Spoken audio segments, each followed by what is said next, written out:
Assalamualaikum warahmatullahi wabarakatuh. Kita buka majlis kita pada malam ini, sama-sama kita membaca Ummul Kitab Al-Fatihah. A'udzubillahi minasyaitonirrajim. Bismillahirrahmanirrahim. Alhamdulillahi rabbil alamin arrahmanirrahim. Iyyaka na'budu wa iyyaka nasta'in. Ihdinas siratal mustaqim.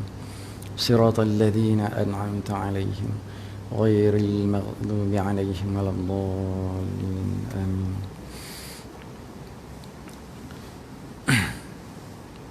Alhamdulillah. Alhamdulillahilladzi arsala rasulahu bil huda wa dinil haqq liyudhhirahu 'ala ad-dini kullihi walau karihal kafirun. Asyhadu an la ilaha illallah wahdahu la syarika lah wa asyhadu anna Muhammadan 'abduhu wa rasuluh.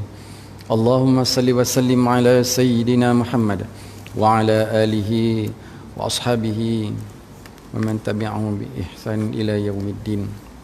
Amma ba'd. Rabbi shrah li sadri wa yassir li amri wahlul 'uqdatam min lisani yafqahu qawli. Rabbi yassir wa la tu'assir. Rabbi tamim bi khair. A'udzu billahi minasy syaithanir rajim. Qul in kuntum tuhibbuna Allah fattabi'uni yuhibbukumullah wa yaghfir lakum dhunubakum wallahu ghafurur rahim. Shadaqallahul azim. Yang dihormati barisan kepimpinan jawatan kuasa Masjid Bandar Universiti, pegawai-pegawai masjid, muslimin muslimat yang dirahmati Allah sekalian. Alhamdulillah, segala puji bagi Allah, Tuhan pemelihara sekalian alam. Selawat dan salam buat Rasulullah sallallahu alaihi wasallam. Alhamdulillah, bertemu kita sekali lagi tuan-tuan dan puan-puan dalam majlis tazkirah, majlis ilmu, majlis yang diberkati oleh Allah Subhanahu wa taala, di mana malaikat payung memayungi kita pada malam ini. Insya-Allah semua makhluk di darat di lautan mendoakan kita. Mudah-mudahan kita semua beroleh keberkatan, kerahmatan, dan diampunkan dosa oleh Allah Subhanahu wa taala. Amin. Mudah-mudahan kita berada ataupun beroleh keberuntungan ataupun menjadi orang-orang yang beruntung, insya-Allah. Jadi insya-Allah pada malam ini kita akan menyambung kuliah tentang kitab Maza ya'ni intima'i lil Islam, ataupun apa artinya saya menganut Islam. Muslimin muslimat yang dirahmati Allah sekalian, kalau sebelum ini kita telah pun berbicara tentang saya mestilah muslim dari sudut akidah. Saya mesti muslim dari sudut akidah, maksudnya akidah kita benar-benar akidah yang muslim. Kemudian kita masuk topik yang kedua, iaitu saya mestilah muslim dari sudut ibadahnya. Dan yang ketiga, insya-Allah, saya mestilah muslim dari sudut akhlaknya. Kemudian dari sudut berkeluarganya.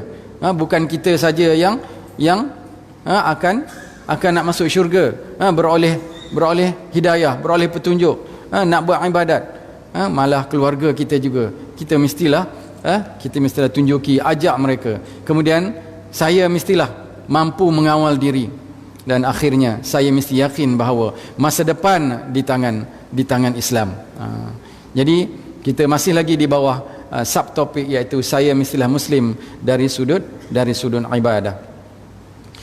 Muslimin muslimat yang dirahmati Allah sekalian, pada siri yang lalu kita telah pun membicarakan dari sudut ibadah ini bahawa kita mestilah beribadah seolah-olah Allah Subhanahu wa taala melihat kita, kan? Sabda Nabi sallallahu alaihi wasallam bahawa engkau menyembah Allah seolah-olah engkau melihatnya. Jika engkau tidak melihatnya sekalipun, sebenarnya ia melihat engkau. Itu ihsan. Kita beribadah penuh rasa ihsan, maksud diawasi oleh Allah Subhanahu wa taala. Bukan saja solat tu dah tentu dah kita rasa diawasi, maksudnya kita berdiri di hadapan Allah, Allahu Akbar, kita diawasi sentiasa oleh Allah SWT. Kita juga diawasi sebelum, di luar daripada solat, muslimin dan muslimat yang rahmati Allah sekalian. Kalau kita, bukan kita lah, kalau kita sebagai menteri agung, kita akan sentiasa diawasi. Menteri, ketua menteri, dan esko dan sebagainya, dan pengarah itu, pengarah ini, kita akan sentiasa diawasi oleh Allah Subhanahu Wa Taala dalam kerja buat kita. Kita sebagai guru, Allah akan sentiasa mengawasi kita. Kita rasa kita diawasi. Kita sebagai pegawai masjid umpamanya, kita sentiasa diawasi. Kita sebagai peniaga, kita sangat akan diawasi. Kita sebagai ahli, orang kata apa, askar, polis, sebagai pegawai keselamatan, kita juga sentiasa diawasi oleh Allah Subhanahu Wa Taala. Begitu juga sampailah ke pekerja-pekerja yang biasa-biasa, semuanya kita diawasi oleh Allah Subhanahu Wa Taala. Maka apabila kita diawasi, kan, kita insya-Allah tidak akan melakukan perkara-perkara yang menyalahi, perkara-perkara yang dilarang oleh Allah Subhanahu Wa Taala, perkara-perkara maksiat dan mungkar semasa dalam tugas kita, semasa dalam hubungan kita sesama manusia. Dalam kita berniaga, kita tidak melakukan kecurangan. Dalam kita mengajar, kita tak ngelat. Dalam urusan kita, berurusan dengan manusia, kita tidak menerima suapan dan sebagainya. Itu adalah kesan apabila kita rasa kita diawasi oleh Allah Subhanahu Wa Taala. Lebih-lebih lagi dalam solat. Dalam solat, muslimin dan muslimat, kita sentiasa diawasi, dan kita rasa bahawa kita diawasi. Kita sujud kepada Allah Subhanahu Wa Taala, kita rasa kita hina sangat, kita rendah sangat di sisi Allah Subhanahu Wa Taala. Kita sentiasa diawasi. Allahu Akbar. Kemudian kita bicara tentang khusyuk. Bagaimana kita khusyuk, kita lupakan segala-gala perkara-perkara keduniaan ni. Kita lupakan kerja kita tu kejap, kita lupakan bisnes kita sekejap, kita tumpukan fokus kepada ibadah kita kepada Allah Subhanahu Wa Taala. Semasa kita menghadap Allah dalam solat kita, kita khusyuk, fokus. Tak boleh berdapat 100%, 80, 90 pun jadilah, kan? Kemudian kita lupakan dulu perkara-perkara yang berkaitan dengan dunia ni. Kita menghadap Allah Subhanahu Wa Taala, dan tadi kita kata Allah sentiasa mengawasi kita. Jadi kalau sebenarnya kan, kalau kita nak fikir tentang dunia ni tak habis-habis. Di kalangan kita ni alhamdulillah lah. Mungkin di luar sana, kan, ada orang yang bila tak habis rancangan TV itu masuk waktu. Lepas tu bila semayang, dah teringat apa pula cerita tadi, apa penyudahnya. Ini alhamdulillah lah tuan-tuan dan puan-puan, anak-anak kita tu, yang biasa ni, yang perempuan-perempuan ni tengok TV, cerita Melayu macam-macam cerita, bercinta sesaja, kan. Jadi ada je yang melalaikan dema. Jadi kita sebagai penjaga, kita kena khabar lah, kan. Kita ni apa masalahnya, bukanlah kita ni, orang-orang di sana lah, kan. Kita ni masalahnya bercakap lara. Bila duduk kedai kopi terkerang bercakap lara sesaja. Bercakap tu tak ada je yang elok, kan. Tapi banyaknya apa? Banyaknya yang melara. Bercakap perkara yang kotor umpamanya, kan. Jadi itu dia perkara-perkara yang kita lakukan, dan ianya tidak boleh menyebabkan, yang boleh menyebabkan kita tak fokus dalam solat kita. Ada juga yang kawan saya, dan udah nak pencen lah dah. Dia ni peminat tegar bola sepak ni. Bila kelab bola sepak dia main tu, kan, sanggup dia berjaga sampai ke pagi tu nengok bola tu. Lepas itu besok bercerita, ni main ni dia mengulas pula, kenapa permainan ni macam ni, permainan macam-macam ceritanya. Udah lah tu, kan. Tak usahlah rentilah. Bukanlah salah nengok bola tu, tapi kalau eloknya kalau bangkit tengah malam tu bertahajud lah, kan, qiyamul lail. Ini tuan-tuan muslimin muslimat yang dirahmati Allah sekalian, kan, kita khusyuk ni adalah satu perkara yang umpama jasad dengan roh. Kalau kita dalam solat tak khusyuk, umpamanya jasad kita tak ada roh. Jadi khusyuknya solat itu mencerminkan kesempurnaan solat kita, dan kesempurnaan solat kita, kita akan beroleh pahala yang sempurna di sisi Allah Subhanahu Wa Taala. Itulah khusyuk. Memang sah solat kalau tak khusyuk. Bukan tak sah, tapi pahalanya kurang, kualitinya kurang di sisi Allah SWT. Kita tengok kita tengok sahabat-sahabat punya, bagaimana sahabat-sahabat tabi'in ini telah beribadat, fokus dalam ibadat mereka, telah mencapai tahap khusyuk. Contohnya yang pertama saya bawa kepada tuan-tuan dan puan dalam solat ini. Yang pertamanya Ar-Rabi' bin Khutaim. Ar-Rabi' bin Khutaim. Dia ni seorang tabi'in. Dia pergi masjid awal, pergi zuhur awal, pergi asar awal, kadang pergi subuh pun awal. Lepas itu bila dia tengah semayang, semua mungkinnya solat sunat, solat tahiyatul masjid umpamanya, dia sujud itu, sahabat-sahabat datang tengok udah rapel longgok kain yang tak berlipat seminggu tu. Udah bundun segunung kain tu, udah tak bergerak-gerak, sampai burung pun landing atas dia tak ngeruit juga sujudnya. Masya Allah, itu telah mencapai tahap khusyuk. Kita sekarang bila kita semayang kan, kita semayang masa itulah ingatnya di mana letak kunci tadi kan, lebih kurang lah kan kita. Kemudian sahabat yang kedua, Amir bin Abdullah. Amir bin Abdullah ni lagi dahsyat. Tengah semayang, sahabat-sahabat nampak ular air, bukan ular air lah, ular melengkor, nyelornya masuk ikut kakinya, jalan jubahnya kan, orang kelang kabut, dia apa pun tidak. Lepas tu ular tu keluar ikut poketnya. Allahu Akbar, hebatnya kan khusyuk ni kita ni kan. Kalau kita macam mana kau kita lipah masuk pun kan, ada satu cerita lah kan, teringat lah kan, Tok Guru dengan anak-anak muridnya katakan, Tok Gurunya kata, kamu semayang seperti ikut aku, semayang ikut aku, kata Tok Gurunya kan. Jadi Tok Gurunya imam, angkat takbir Allahu Akbar. Tak lama lepas itu lipah pun datang nyelor, naik ke masuk kain Tok Gurunya. Mula Tok Gurunya ngeletik kaki kanan. Jadi anak muridnya nengok, kata, oh Tok Gurunya ngeletik kaki kanan, dia pun ngeletik kaki kanan lah. Lepas tu Tok Gurunya ngentok lagi, sebab lipah tu nendaknya makin naik, makin tinggi, kentok kaki kanan. Jadi anak muridnya prap ngentok kaki kanan. Lepas tu lipah tu pergi pula belah kiri, ngentok pula. Lepas semayang Tok Guru tanya, ngapa kau mengentok kaki? Tok Guru ngentok kaki, katanya, suruh solat macam Tok Guru. Itu baru lipah. Ini ular, tuan-tuan dan puan, ular kan. Lepas itu ada cerita seorang sahabat, Abu Abdullah Al-Marwazi kan, penyengat tebuan ngap dekat kepalanya kan, udah sampai merenin-renin bengkoknya. Dia orang kata, ngapa kamu tak ada katanya, aku rasa malu bila aku takut, ataupun aku rasa disebabkan binatang itu aku memerhentikan semayangku. Allahu Akbar.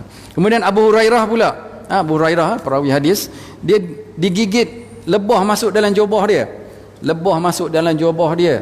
Lepas semayang dia tanya sahabat-sahabat, kamu nampak ke ada lebah kat belakang aku ni? Buka-buka tengok ada 16-17 das tembakan disengat di lebah tu. Allah, kalau kita kena sebiji apa ya, dah rasa macam lari-larinya. Ini 16-17 sengatan. Itu khusyuk sahabat-sahabat. Jadi kita kalau tak 100% pun 80 jadilah, kalau tak 80-70 jadilah kan. Jangan tak ada langsung, tak lalu buat semua, jangan tak khusyuk langsung. Jadi kita cubalah tuan-tuan dan puan yang dirahmati Allah sekalian untuk khusyuk dalam solat kita. Jadi pada malam ini insya-Allah kita teruskan lagi dengan meneruskan tentang saya mestilah beribadah dalam keadaan hati saya merasai kehadiran Allah Subhanahu Wa Taala, membuang dan melupakan kesibukan dunia dan hiruk pikuknya. Beribadah dalam keadaan seperti inilah yang dianjurkan oleh Rasulullah sallallahu alaihi wasallam dalam sabdanya, la yanzurullahu ila salatin la yahdurul rajul fiha qalbahu ma'a badani. Allah Subhanahu Wa Taala tidak memandang kepada sembahyang seorang lelaki yang mengerjakan tanpa kehadiran hati beserta gerak badannya. Maksudnya Allah tak pandang kan orang kita, siapa-siapa saja yang solat badannya tegak, berdiri, sujud, rokok, tapi hatinya kelain, Allah tak pandang. Jadi kekhusyukan itulah yang Allah nilai. Insya-Allah tuan-tuan dan puan-puan kan. Berkata ulama, sembahyang itu adalah urusan akhirat, maka kamu masuk menunaikannya berarti kamu telah keluar dari dunia. Kita lupakan sementara, tak lalu buat semua, jangan tinggal semua. Kita berusaha, berikhtiar, bersungguh-sungguh, berazam. Kita solat ni dah berpuluh tahun dah, kan? Takkanlah kualitinya hak gitu je, kita mesti tambahkan kualitinya, kan? Kita tambahkan kualiti apa? Kualiti khusyuknya. Apabila kita bersolat, tuan-tuan dan puan-puan yang rahmati Allah sekalian. Kemudian kita tengok sikitlah apabila ibadah kita ni, kata contohnya lah, kita solat dah, tapi rasa macam lepas solat tu rasa apa, rasa tak ada apa, rasa tak ada rasa syuk, tak ada. Kita zikir dah, tapi tak ada, maksudnya mulut aja yang bercakap zikir, subhanallah, tapi hati liur, kan? Kita baca Quran, orang katakan baca Quran itu tenang hati, tapi kita baca Quran tapi hati tak ada tenang. Apa ke pasar tu? Cuba kita cek, tuan-tuan dan puan-puan yang rahmati Allah sekalian, kan?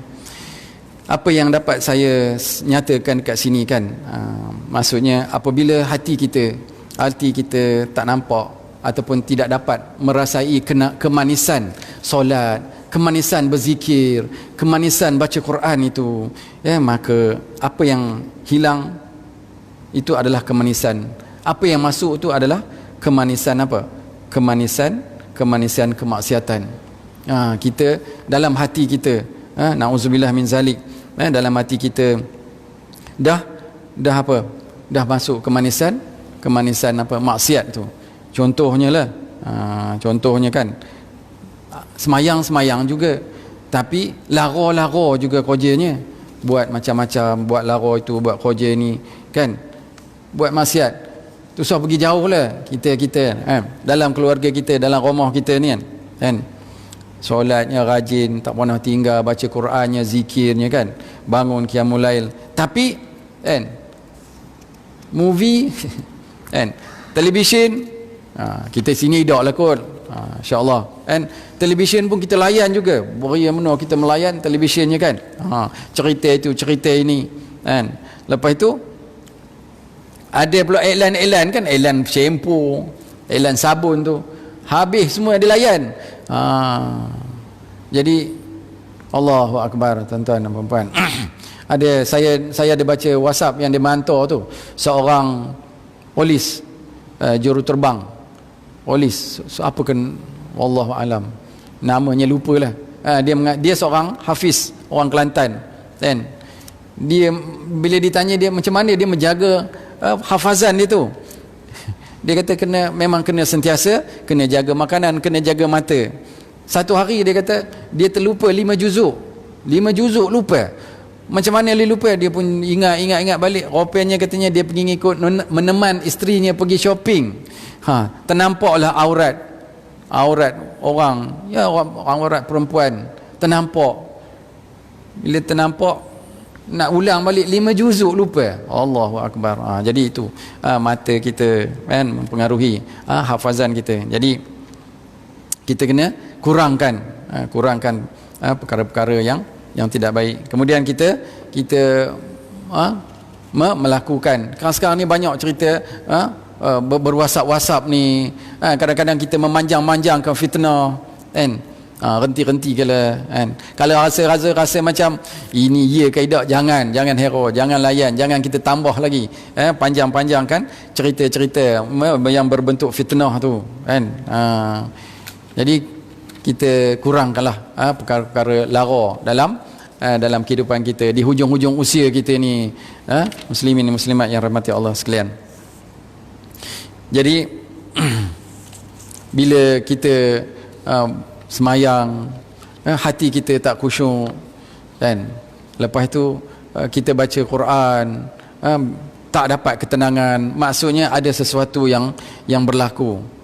Maksudnya dalam hati kita bukan ada kemanisan beribadat, tetapi ada kemanisan dah masuk kemanisan maksiat dan mungkar. Jadi saya mengingatkan diri saya sendiri dan diri tuan-tuan puan-puan muslimin dan muslimat agar kita hindarkan diri kita, mata kita, hati kita daripada perkara-perkara yang boleh menyebabkan apa nama itu, hati kita jadi kotor, kita tidak beroleh kemanisan beribadah.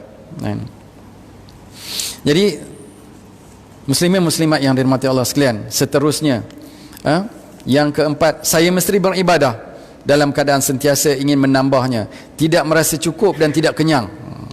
Kan? Kita nak buat ibadat ni jangan rasa jadilah tu hari ni cukup lah. Kita jangan rasa cukup. Kita biar dia kita rasa tak cukup, kita rasa tamak. Kita bukan tamakkan halobakan harta dunia, tak. Kita tamakkan beribadat agar beroleh pahala yang lebih banyak. Jadi kita kena tamak. Jangan rasa cepat menua puas hati. Jadilah tu, cukuplah tu. Dan contohlah kan, apabila dikatakan dalam hadis seorang yang solat berjemaah isyak, kan, berjemaah isyak ni sekarang kita solat berjemaah, pahalanya seolah-olah dia beribadat separuh malam. Kemudian dia solat subuh berjemaah, kan, seolah-olah dia telah isyak dengan subuh tu berjemaah, dua-dua tu dia seolah-olah beribadat sepanjang malam. Jadilah tu, udahlah tu. Jangan puas hati Rabb itu, sebab kita juga sangat-sangat dituntut untuk semayang malam. InsyaAllah lepas ini kita cerita tentang semayang malam ni, muslimin muslimat yang dirahmati Allah sekalian. Jadi untuk saya perlu menghampirkan diri dengan Allah SWT dengan amalan-amalan sunat. Ini hadis yang panjang, hadis qudsi, diriwayatkan oleh Al-Bukhari. Saya bacakan hadis ini, muslimin dan muslimat yang dirahmati Allah sekalian. Sesiapa yang memusuhi kekasihku, yakni waliku, maka aku mengisytiharkan perang terhadapnya. Tidak ada satu perbuatan mendekatkan diri ataupun taqarrub kepada aku oleh hambaku yang lebih aku cintai selain daripada kewajipan-kewajipan yang aku fardukan ke atasnya. Kemudian hambaku akan terus beramal menghampiri diri kepadaku dengan melakukan amalan-amalan sunat sehingga aku mencintainya. Maksudnya selain daripada fardu tu, kita lakukan amalan-amalan sunat. Contohnya sunat rawatib, sunat witir, sunat duha, itu solat lah. Selain daripada itu puasa, puasa sunat. Puasa sunat yang Rasulullah SAW yang tidak pernah tinggal, sunat Isnin Khamis. Kemudian 3 hari di setiap bulan, iaitu hari-hari putih 13, 14, 15 setiap bulan. Muharram dah lepas. Kemudian kita tunggu apa? Safar pula. Tunggu tuan-tuan dan puan-puan. Jom kita beramal, beribadat, dan mengikut sunnah Nabi SAW. Apabila aku sudah mencintainya, maka aku menjadikannya pendengarannya yang dengannya dia mendengar, penglihatannya yang dengannya dia melihat, tangannya yang dengannya dia memukul, dan kakinya yang dengannya dia berjalan. Jadi jika dia memohon sesuatu dari aku, kata Allah Subhanahu Wa Taala, nescaya aku berikannya. Maksudnya orang-orang yang melakukan ibadat fardu ni dan menambah dengan sunatnya itu, maka Allah Subhanahu Wa Taala akan apa? Akan memakbulkan segala permintaannya. Dan jika dia memohon perlindungan aku dari sesuatu, nescaya aku akan melindunginya. Aku tidak pernah ragu dari sesuatu yang aku lakukan, seperti aku ragu hendak mengambil nyawa hambaku yang mukmin, di mana dia membenci maut, sedang aku tidak suka menyakitinya. Diriwayatkan oleh Al-Bukhari. Diriwayatkan oleh Al-Bukhari. Ini satu hadis qudsi yang panjang, menceritakan tentang kepentingan perkara-perkara sunat yang disukai oleh Allah SWT untuk kita lakukan. Solat sunat, kan yang dikatakan solat sunat, kalau kita dapat buat solat rawatib tu, maka jangan tinggalkan sekali-kali, kan. Kemudian puasa sunat, baca Quran, berzikir, itu perkara-perkara sunat yang kita sangat-sangat dituntut untuk lakukan kerana Allah sangat mencintainya, kan.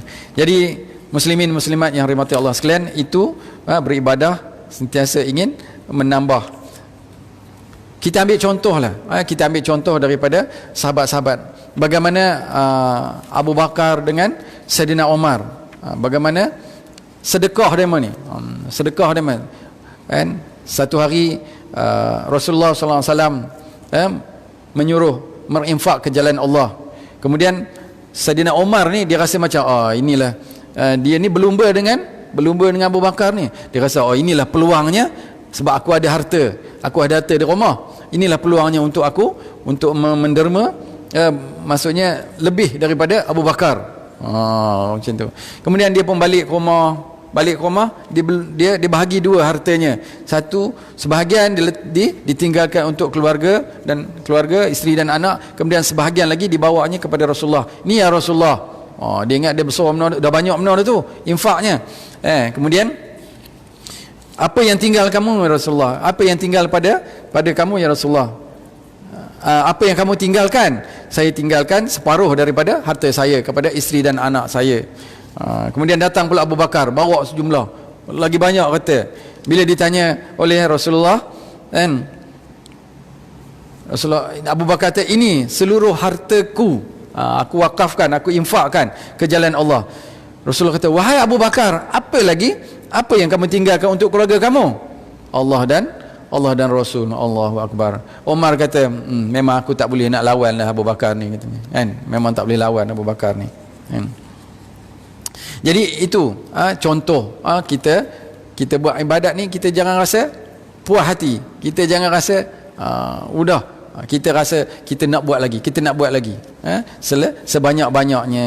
Ia memberi motivasi kepada kita sebenarnya, untuk berlomba-lomba dalam solat ini, dalam bersedekah pula. Kita ikutlah. Kalau tak lalu buat semua, jangan tinggal semua. Muslimin muslimat yang dirahmati Allah sekalian. Seterusnya, saya mestilah mengambil berat terhadap ibadah qiyamul lail, iaitu sembahyang malam, serta melatih diri melakukannya sehingga ia menjadi satu kebiasaan. Sembahyang malam ni kita kena latih. Mari saya mengingatkan diri saya dan diri tuan-tuan puan-puan agar kita sentiasa melatih diri, azam. Sebelum tidur tu kita berazam, untuk apa? Aku nak bangun untuk qiyamul lail, sembahyang malam pada malam ini. Firman Allah Subhanahu wa taala, kan? A'udzubillahi minasyaitonir rajim. Inna nasyi'atal laili hiya ashaddu wat'an wa aqwamu qila. Maksudnya, sesungguhnya bangun di waktu malam adalah lebih tepat untuk khusyuk, dan bacaan Al-Quran pada waktu itu lebih berkesan. Surah Al-Muzammil ayat 70, surah 73 ayat 6. Jadi ia ada sembahyang malam ni adalah memberi kekuatan untuk memantapkan keimanan kita, tuan-tuan dan puan-puan yang dirahmati Allah sekalian. Seterusnya Allah Subhanahu wa taala menerangkan sifat-sifat hamba yang mukmin yang sembahyang malam ni. A'udzubillahi minasyaitonir rajim. Kanu qalilan minal laili ma yahja'un wa bil ashari hum yastaghfirun. Maksudnya, mereka sedikit sekali tidur di waktu malam, dan di akhir malam mereka memohon ampun kepada Allah, iaitu surah Al-Zariyat ayat 17 dan 18. Muslimin muslimat yang rahmati Allah sekalian, ini adalah ayat-ayat yang Allah memuji, menerangkan sifat-sifat hambanya yang mukmin. Orang yang sembahyang malam, orang yang berjaga malam tu dianggap orang yang mukmin, yang bagus, yang hebat, kan? Dan dalam surah As-Sajdah pula, kan, Allah menyambung, auzubillahi minasyaitonir rajim, firman-Nya, tatajafa junubuhum 'anil madaji'i yad'una rabbahum khaufan wa tama'a wa mimma razaqnahum yunfiqun. Lambung mereka jauh dari tempat tidurnya, sedang mereka berdoa kepada Tuhannya dengan rasa takut dan harap, dan mereka menafkahkan sebahagian dari rezeki yang kami berikan kepada mereka. Ini tentang ayat-ayat Al-Quran tentang sembahyang. Orang yang sembahyang, yang bangun qiyamul lail di tengah malam. Ya, terlalu banyaklah ganjaran, terlalu banyaklah faedah, manfaat yang dapat, yang sangat-sangat kita dambakan, kita perlukan sebagai hamba Allah Subhanahu Wa Taala. Dalam hadis Nabi sallallahu alaihi wasallam, Rasulullah SAW bersabda, hendaklah kamu berqiyamul lail ataupun bertahajud, kerana ia merupakan perjalanan orang soleh sebelum kamu. Sesungguhnya qiyamul lail mendekatkan kamu kepada Allah, menghalang melakukan dosa, kifarah di atas kejahatan, dan mencegah penyakit dari badan. Riwayat Tirmizi. Mari tuan-tuan dan puan-puan, kita berazam kalau kepada sesiapa yang telah melakukan setelah istiqamah, alhamdulillah, kita doa mudah-mudahan kita terus istiqamah dalam ibadat qiyamul lail ini. Jadi macam mana kita nak buat ni? Qiyamul lail ni biasanya panduan lah, kita share lah, kongsi. Dia tidak ada panduan tertentu, tetapi apa yang masyhurnya, kita bangun, kita solat, kita mandi, kan? Mandi ini tuan-tuan dan puan-puan, antara mandi yang paling afdal sekali masanya adalah waktu subuh. Kita mandi ikut kaki, macam mana Rasulullah mandi ikut kaki, kan, sampai ke dada, sampai ke tengkuk. Kemudian kita biarkan beberapa ketika, kan, kita gosok gigi ke, kita sabun ke, kemudian barulah kita habiskan ke kepala. Itu mandi ikut sunnah Nabi sallallahu alaihi wasallam. Mau kita amalkan. Kemudian lepas itu kita solat sunat 2 rakaat. Solat sunat apa? Solat sunat wudu, kan? Kemudian kita buatlah tahajud. Berapa rakaat? Terpulang. Kemudian solat sunat taubat, kan? Kemudian solat sunat hajat. Kemudian solat sunat tasbih, kan? Tasbih yang ada 300 tasbih tu. Kemudian solat witir. Apa benda nak dibaca dalam ini? Tidak ada surah yang khusus. Boleh baca surah-surah yang kita tahu, yang kita hafal. Dan kemudian kita akhiri dengan solat sunat witir. Kalau kita dah witir selepas isyak, maka tak payah buat witir lagi. Tapi yang afdalnya witir di hujung solat tahajud kita itu. Solat tahajud, solat qiyamul lail kita. Itu antara panduannya. Kan, kita solat, kita berzikir, kita baca Quran. Selepas solat witir itu, selepas waktu solat witir itu, kita sangat-sangat dituntut untuk berdoa dan membaca Quran. Jadi kalau tak lalu buat semua, jangan tinggal semua tuan-tuan dan puan-puan. Apa hikmahnya, manfaatnya kita berqiyamul lail ni? Yang pertama, dia boleh meningkatkan keimanan. Bukan senang Allah nak pilih kita untuk bertahajud, berqiyamul lail. Jadi apabila kita telah istiqamah, maka itulah dia punya hikmahnya, meningkatkan keimanan kita kepada Allah Subhanahu Wa Taala, kan? Kemudian meninggikan darjat di sisi Allah Subhanahu Wa Taala. Inna akramakum indallahi atqakum. Di sisi Allah yang dimuliakan, orang yang mulia di sisi Allah adalah yang paling takwa, kan?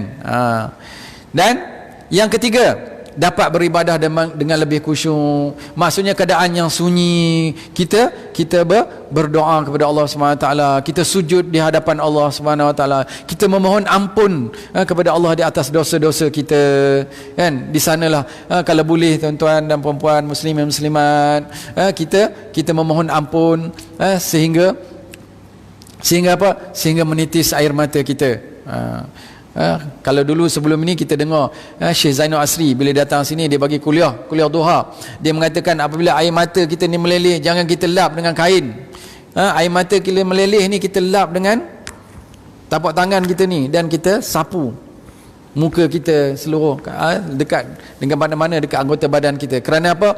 Air mata penyesalan yang kena kepada wajah kita ni ataupun kena bahagian-bahagian ni, insya-Allah tidak akan dibakar oleh api neraka. Jadi tuan-tuan dan puan-puan, itu kalau kita beribadat qiyamul lail ataupun kita beribadat malam. Kemudian beribadat malam dia boleh mendidik jiwa kita bersyukur kepada Allah SWT. Kita menjadi hamba yang bersyukur. Allah dah bagi nikmat yang tidak terhingga kepada kita. Jadi dengan kita melakukan ibadat itu, kita tanda kita bersyukur kepada Allah SWT. Kemudian memberi ketenangan jiwa. Jiwa kita jadi tenang, Kerana apa? Kita hanya berhadapan, kita rasa kita melihat Allah dan Allah sentiasa melihat kita. Hati kita akan jadi tenang. Kemudian yang ini yang penting, dia menajamkan akal fikiran kita. Akal kita jadi tajam, kita cepat berfikir, kita cepat ingat, kuat ingatan dengan kita mengamalkan qiyamul lail. Jadi marilah kita amalkan tuan-tuan dan puan-puan. Kalau tak lalu buat semua, jangan tinggal semua. Selain daripada itu kita puasa sunat. Saya ulang lagi sekali, puasa sunat ni, orang yang berpuasa ni, puasa Ramadan tu dah tentulah. Orang yang berpuasa ni, dia ada satu pintu khas untuk masuk syurga. Pintu tu namanya Ar-Rayyan, pintu syurga tu. Ada banyak pintu. Pintu khas ini untuk orang puasa aja. Masuk ke ini. Pintu Ar-Rayyan namanya. Allahu Akbar. Kita puasa fardu tu saya kira lah memang wajib dah. Kita puasa sunat. Puasa apa? Puasa 6. Puasa 6. Kemudian puasa Isnin Khamis. Kemudian puasa Arafah, ini yang dituntut, yang Nabi selalu buat. Kemudian puasa Ashura yang baru ni. Tasu'a, Ashura, 9, 10. Kemudian kita puasa 3 hari. Puasa hari-hari putih, 13, 14, 15 setiap tengah bulan. Itu antara kita perkara sunat yang boleh menambahkan keimanan kita, meningkatkan darjat kita di sisi Allah Subhanahu Wa Taala. Jadi saya rasa perkongsian saya pada malam ini itu saja yang dapat saya kongsikan. InsyaAllah kalau ada luang masa, ada slot lagi, insyaAllah kita akan sambung tentang apa erti saya mengenal Islam dari sudut ibadahnya.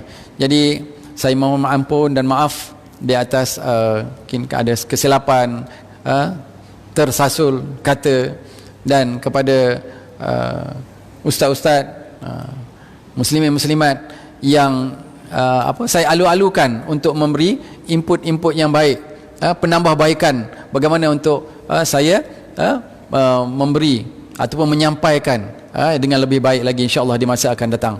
Jadi saya dengan ini saya sudahi dengan tasbih kifarah dan salatul asr.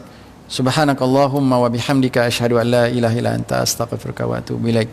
Bismillahirrahmanirrahim. Wal 'asri innal insana lafi khusr illa alladhina amanu wa 'amilus solihati wa tawasaw bil haqq wa tawasaw bis sabr. Aqulu qawli hadha wa astaghfirullah li wa lakum. Wassalamu alaikum warahmatullahi wabarakatuh.